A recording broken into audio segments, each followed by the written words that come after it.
itu bisa lapor ya. Hanya ringkasan di sini aja dia selisih PP terutang karena ini belum ke-refresh PP administratornya. Jadi Assalamualaikum warahmatullahi wabarakatuh. Selamat pagi, siang, dan malam rekan semua. Apa kabar? Semoga sehat selalu ya. Di sesi video kali ini saya akan membahas Q&A atau question dan answer perihal EBUPOT unifikasi. Karena banyak sekali masalah-masalah yang timbul perihal EBUPOT unifikasi. Jadi banyak rekan-rekan yang bertanya tentang EBUPOT unifikasi. Nah, apa saja ini sudah Mimin rangkum di sini pertanyaan serta solusinya. Nanti kita bahas di video ini. Oke, tidak berlama-lama bagi teman-teman yang baru berkunjung di channel ini, jangan lupa klik tombol subscribe di bawah ini lalu nyalakan loncengnya agar kalian mendapat notif pertama ketika channel ini update perihal perpajakan. Semuanya gratis. Atas subscribe dan loncengnya saya ucapkan terima kasih.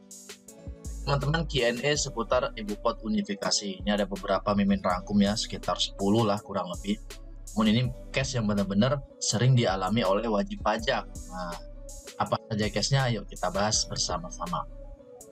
Pak mau bertanya, agar Excel dengan SPT yang kita lapor dalam impor data unifikasi tidak selisih angkanya, apakah ada caranya? Ada ya, caranya ada. Memang banyak sekali teman-teman yang bermasalah ketika sudah membuat rekap Excel. Kalau 1, 2, 3 mungkin enggak ya. Ini kalau banyak dan nilainya semisal kurang bayarnya itu 4.500.500 rupiah semisal. Namun ketika di EBUPOT unifikasinya itu selisih mungkin 4.480 perak, nah selisih 20 perak itu gimana Pak? Nah, makanya ketika teman-teman rekap di Excel, usahakan rumusnya itu jangan hanya DPP kali 2%, tapi DPP dengan merumuskan rundown ya, rundown DPP kali 2%, dikurangin mungkin 3 digit atau berapa ya, agar rumusnya sama antara Excel dengan EBUPOT unifikasi. Itu biasanya di rundown ya, hasilnya itu di rundown -3 biasanya ya. Jadi teman-teman silakan Excelnya di rumusnya diganti, yaitu dengan menggunakan rumus rundown. Agar Excel dengan EBUPOT unifikasi itu nilainya sama, tidak ada selisih. Pun ya semisal masih ada selisih 1 digit, 2 digit, teman-teman bisa ubah manual di, kita buka aja sekalian ya, biar kita bisa langsung praktek. Nah, seperti ini.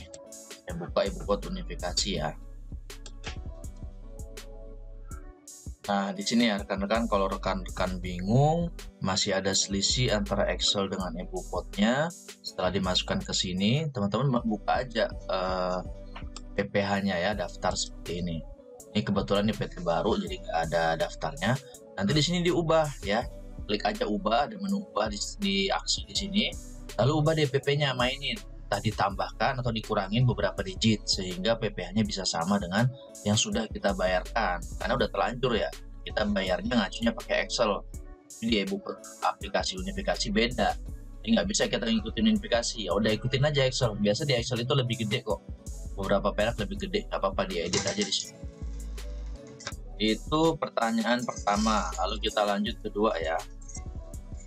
Pak mau tanya, untuk merubah status EBUPOT dari yang belum posting menjadi sudah posting, apakah harus membuat SPT masa yang terkait terlebih dahulu? Oh ya dong ya, awalnya kita buat nih buat SPT kan, di daftar atau mungkin menu impor, teman-teman bisa menu impor. Terus selesai impor, di sini ada menunya berhasil, nah baru teman-teman posting. Udah selesai posting kan, teman-teman isi pembayaran nih di SPT masa, bukti pembayarannya sudah terekam, barulah teman-teman bisa lapor ya, nyiapkan SPT PP unifikasi. Di sini pilih tanggal berapa ya. Kalau di sini kalau udah ada tinggal langsung kirim. Itu kalau udah diposting tadi kan udah rekam pembayaran, baru penyiapan SPT masa. Di aksi sini ada dilengkapin terus kirim. Jadi nggak bisa teman-teman baru posting di sini di menu pajak penghasilan, terus statusnya di dashboard udah terlapor, nggak bisa. Posting nggak bisa, jadi harus buat SPT dulu ya, posting, isi pembayaran, baru bisa lapor. Oke lanjut Pak, izin nanya, kalau kita buat ID billing melalui menu bayar pada web DJP berarti tidak lewat unifikasi ya. Kemudian input NTPN-nya, kenapa pada ringkasan pembayaran PPN setornya 0 sehingga menjadi selisih? Apakah memang begitu ya Pak? Oke, teman-teman ketika sudah input e-bupot unifikasi ya, baik manual ataupun impor, lalu teman-teman lihat di menu pembayaran di sini, saya yakin di sini tadi yang dimaksud perekaman pembayaran, cari tahun berapa, masa berapa. Nanti di sini ada ringkasan. Nah, ini ringkasannya nih. Di ringkasan pembayaran ini PPN dipotong 1 juta, PPN disetor ini 0. Padahal kita udah input NTPN-nya, harusnya PPN disetor kan juga 1 juta, sehingga selisihnya 0, tidak ada selisih. Nah, kenapa ini masih selisih nilai PP terutangnya? Karena PPN disetor ini masih 0, padahal sudah diinput. Nah, itu sebenarnya sudah masuk ya. Kalau teman-teman sudah input NTPN-nya, itu sebenarnya sudah masuk, cuma ini belum di-refresh ya, belum ke refresh. Teman-teman bisa cara dengan buka menu lain seperti itu, baru buka lagi yang menu tadi bisa, sehingga dia webnya ke refresh dan statusnya berubah menjadi tidak ada selisih. Dan juga atau teman-teman nggak sabar lagi, yang jelas yakin udah NTP-nya udah diinput, ya udah lapor aja, nggak apa-apa. Itu bisa lapor ya. Hanya ringkasan di sini aja dia selisih PP terutang, karena ini belum ke refresh PP inisiatornya. Jadi nggak masalah ya, teman-teman mau nunggu selisihnya 0 baru lapor silahkan, atau mau langsung lapor itu juga tidak masalah. Yang jelas NTP-nya sudah teman-teman input gitu. Jadi kemungkinan temannya ini dia khawatir karena dia buat billingnya di menu bayar di JP. Apa karena itu enggak ya, nggak masalah. Teman-teman mau buat billing di menu di JP online dia bisa, atau buat di langsung unifikasi juga monggo, sama aja kok, nggak ada masalah. Oke, fix ya. Kita lanjut. Pak mau tanya, setelah impor data bukti potong unifikasi berhasil dibentuk, oke. Selanjutnya masuk ke menu SPT masa, ya, rekam bukti penyetoran kan Pak, iya. Setelah itu ke menu yang mana? Nah, ini udah stepnya udah pas ya. Masuk menu pajak penghasilan, input di sini atau lewat impor silakan. Lalu posting, begitu kan tadi katanya, lalu posting.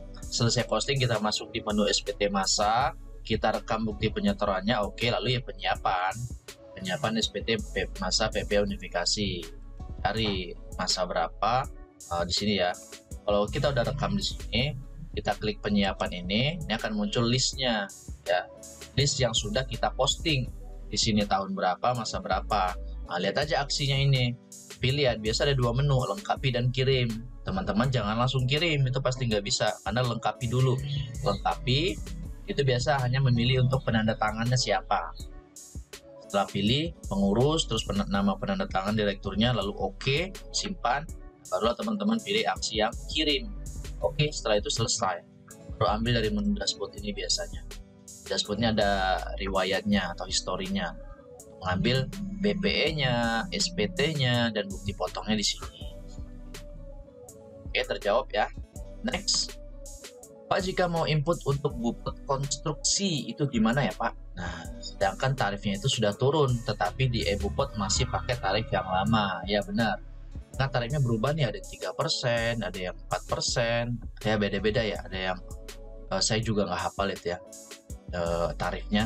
Cuman yang jelas teman-teman kalau mau update imporannya diupdate dulu ya, imporannya. Masuk menu pajak penghasilan, klik impor data. Ini ada petunjuk pengisian nih, teman-teman klik aja. Nah, ini ada menu impor. Untuk format Excel yang diupload, Anda dapat mengunduhnya di sini. Nah, ini format imporannya. Di sini udah terupdate ya, konstruksi, tarif konstruksi yang terbaru. Kalau yang lama kan hanya 2%, 3%, 4%. Kalau di sini udah update ini, ada yang koma berapa persen tuh ya, 4% juga ada, 3 juga ada, gitu. 2,65 ya kalau nggak salah ya, saya lupa juga. Nah, teman-teman bisa ambil di sini. Itu ada tarifnya di situ ya. Untuk menu konstruksi seingat saya itu 24 408 27 kalau nggak salah ya. Kalau nggak salah teman-teman bisa buka aja di sini. Nanti ada kok untuk konstruksi tarif terbaru. Tuh. Jadi sebenarnya memang awalnya e-bupot belum update ya, tarifnya masih tarif yang lama. Sementara udah tarif yang baru kan ya. Oke, teman-teman bisa ambil dari menu Excel itu. Oke, terjawab ya. Lalu kita next untuk PPh 21 badan yang di bawah PTKP apakah harus pakai ibu pot juga Pak? Nah, semua PPh itu dilapor di ibu pot unifikasi, semua PPh kecuali PPh 21 ya, kecuali ini ya PPh pasal 4 ayat 2, PPh 15, pasal 22, 23 semua di sini. 26 juga di sini nih PPh non resident, kecuali PPh 21. Kalau PPh 21 itu masih di ISPT dengan menggunakan CSV. Lalu lapornya juga di DJP online namun di e-filing seperti itu. Jawab ya teman ya. Oke, kita lanjut. Pas saya pakai ibu pot, nah setelah saya rekam PPh 23 dan saya bayar seperti biasa, itu isinya di PPh setor sendiri ya. Dan kalau misalnya e-billingnya ada 2 gimana ya? Terima kasih. Oh, ini membahas tentang apa namanya? PPh yang disetor sendiri. Ini teman-teman bisa lihat di sini. Ini ada menu PPh yang disetor sendiri ya. Seperti ini. Nih. Untuk PPh yang disetor sendiri, ini adalah PPh yang benar-benar disetor sendiri ya. Tapi kalau kita sebagai pemotong, ya kita sebagai pemotong itu masuknya di sini teman-teman. SPT masa, perekaman bukti penyetoran. Ini kalau kita motong PPh final, motong 23 dan motong yang lainnya. Tapi kalau PPh yang untuk disetor sendiri, biasanya itu UMKM ya. Nah itu masuknya iya di sini PPh yang disetor sendiri. Ini maksudnya berarti ya. Oke, nah untuk PPh disetor sendiri itu biasa untuk UMKM dan yang lainnya. Dan kalau misalnya e-billingnya ada 2, gimana ya? Ya udah input aja dua-duanya di sini. Masa perekaman bukti penyetoran, pilih tahun berapa, masa berapa, lalu rekam deh di sini. Kan bisa klik tambah ya. Tambah mau berapa billing pun bisa dimasukin di sini ya. Oke, kita next. Mau nanya kalau tanggal invoice berbeda dengan masa yang akan dilapor. Invoice tertanggal bulan Mei, saya ingin lapor masa April, pasti nggak bisa. Gimana ya? Saya sudah coba input, namun pada saat di save tidak bisa karena tanggal invoice tidak boleh melebihi masa yang akan dilapor ya. Pasti rekan ya, pasti karena PPh terhutang itu kan ketika kejadian entah terima barang dulu atau uang dulu, berarti sudah terjadi. Kan ceritanya belum terjadi ya, invoice aja bulan Mei tapi bulan April sudah mau lapor ya nggak bisa karena belum terjadi dan belum terhutang PPh gitu.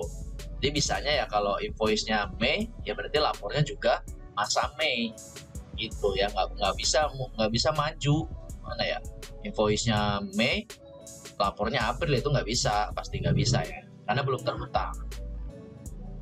Sedangkan saya sudah membayar kode billing sejumlah invoice. Solusinya bagaimana ya Pak? Berarti PBK ya. Untuk PPh yang dibayar di bulan Mei tadi ya di PBK-kan saja ke masa April bisa atau ke masa yang lainnya. Karena kalau teman-teman PBK-nya ke masa April, dikhawatirkan kan prosesnya 2 minggu paling cepat. Takutnya nggak keburu, akhirnya April nggak kelapor karena belum dibayar. Saran saya Mei-nya di PBK-kan aja ke Juni ya, ke Juni. Nah di April dibayar lagi aja gitu, kan nggak hilang duitnya. Di April dibayar, lapor selesai. Nah nanti yang masa Mei bayar lagi. Nah yang masa Juni udah nggak perlu bayar lagi karena udah di PBK kan dari yang Mei tadi ke Juni gitu. Jadi Juni nggak perlu bayar lagi, tinggal bayar kekurangannya mungkin. Itu ya solusinya ya. Oke, next. Nah, saya mau rubah tanggal bukti potong tapi nggak bisa karena menu edit tanggal bukti potongnya tidak ada. Itu bagaimana? Berarti di sini ya masuk ke pajak penghasilan, PPh, daftar PPh seperti ini. Nah di sini memang ada menu ubah ya aksi. Namun itu nggak bisa ubah tanggal karena tanggal itu default ya, default itu otomatis sesuai tanggal saat teman-teman input bukti potongnya. Ini kita input tanggal 24 bulan 9. Otomatis tanggal bukti potongnya tanggal 24 bulan 9 kecuali teman-teman pakai menggunakan metode impor. Kalau impor tuh bisa kita ubah, kita menggunakan tanggal apa aja bisa. Tanggal backdate tanggal 1 bulan 9 bisa, harus menggunakan metode impor. Namun kalau manual itu defaultnya atau otomatisnya itu tanggal sesuai tanggal kita input gitu. Jadi nggak bisa dirubah ya, ataupun mau diedit tanggalnya itu nggak bisa ya. Nggak bisa dirubah lagi tanggalnya kecuali nominal dan nomor invoice itu bisa dirubah.